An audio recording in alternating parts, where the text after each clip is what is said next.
And now some fresh pickings from the political grapevine.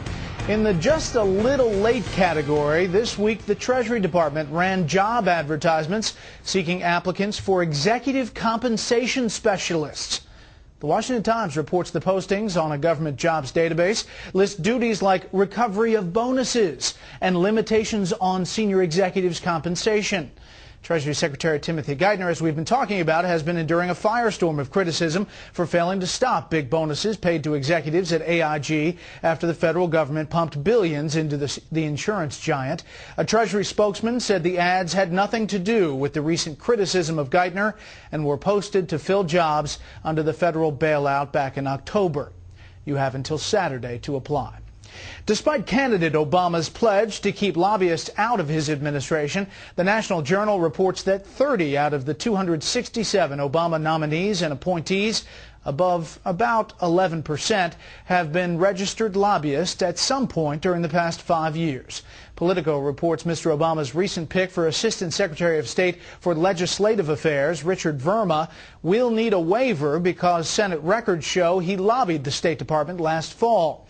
But an administration official tells Foreign Policy magazine no waiver will be needed. Maryland is just one of 4 states where people don't have to prove they are legal U.S. residents to get driver's licenses or ID cards. As such, businesses run ads in Spanish-language publications in the area that urge, quote, undocumented Hispanic friends to go to Maryland and get an ID without having to prove they're in the country legally. Maryland motor vehicle officials say that 68 different people applying for licenses and IDs gave the same address for an 800-square-foot home in Baltimore. Some Maryland politicians are backing legislation that would require the state to ensure licensed applicants are in the U.S. legally.